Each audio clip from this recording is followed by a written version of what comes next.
आज हम लोग आपकी कक्षा 12 की अनिवार्य संस्कृत में पाठ है सुभाषित रत्नानि, जिसका कि हिंदी अनुवाद है सुंदर कथन रूपी रत्न।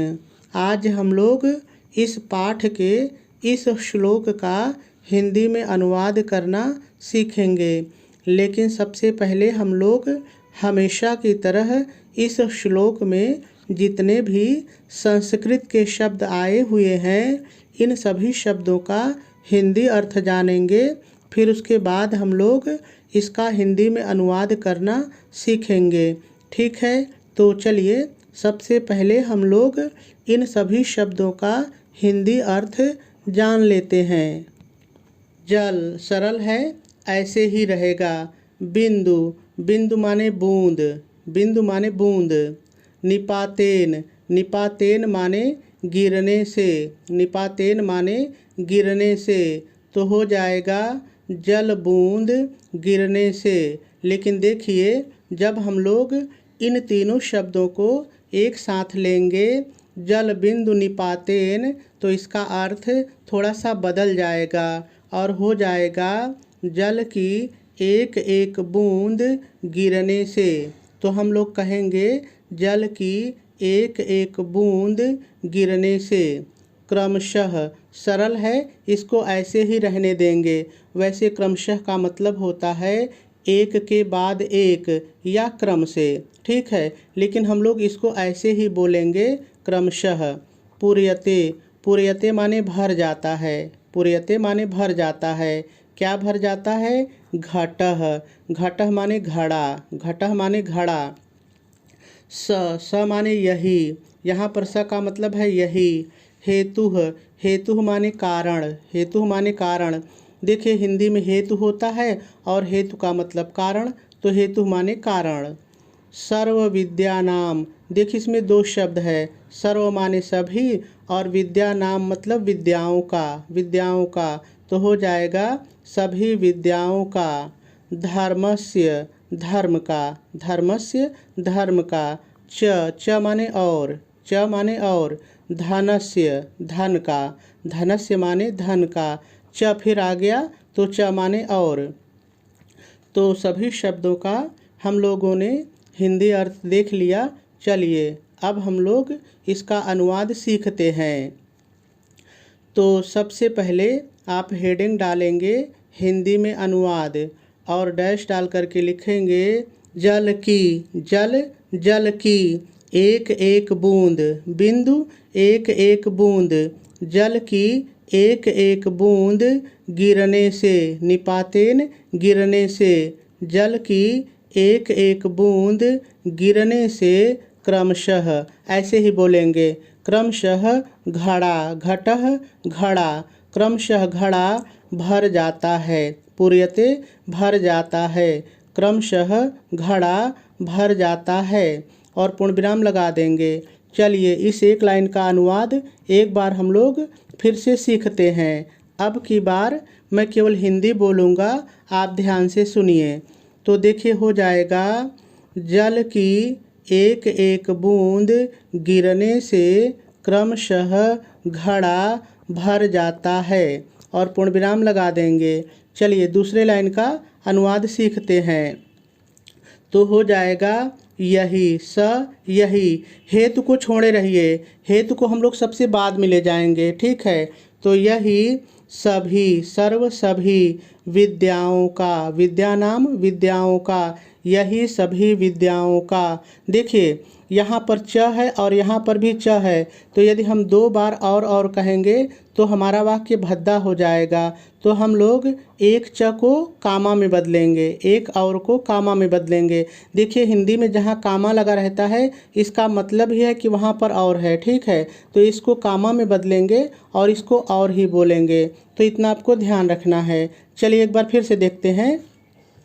तो हो जाएगा यही सभी विद्याओं का, कामा, कामा, धर्म का, धर्मस्य धर्म का, और च और धन का, धनस्य धन का कारण है, हेतु कारण है। और पूर्णविराम लगा देंगे। चलिए इस एक लाइन का अनुवाद एक बार हम लोग फिर से सीखते हैं।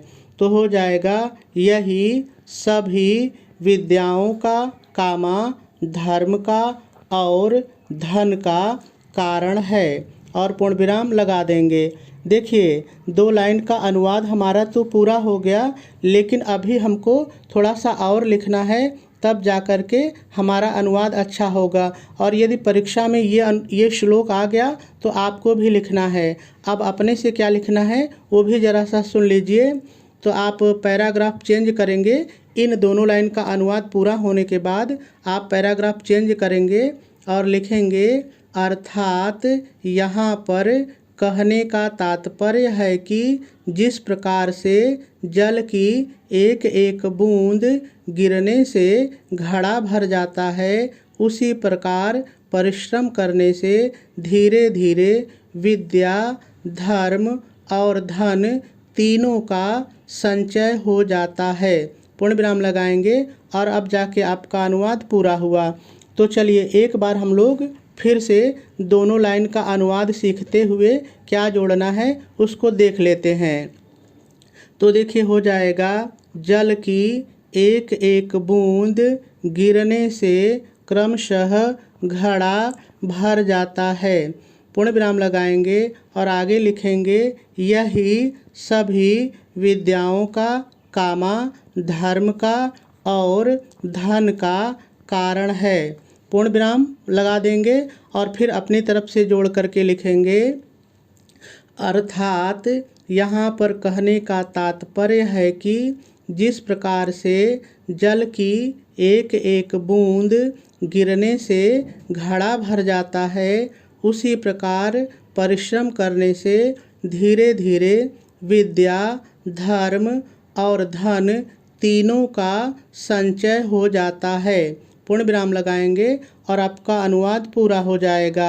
अब इसको लिखेंगे कैसे कॉपी पर, चलिए देखते हैं।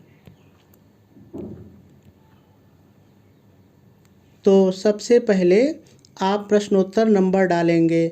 वैसे ही आपके पेपर में 8 का ख होता है, लेकिन आप पेपर में देख लीजिए और जो नंबर रहेगा वही डाल देंगे, ठीक है। फिर उसके बाद आप संकेत हेडिंग डालेंगे और जिस श्लोक का आप हिंदी में अनुवाद करेंगे उसके शुरू का और डाट डाट करके अंत का थोड़ा सा लिख लेंगे।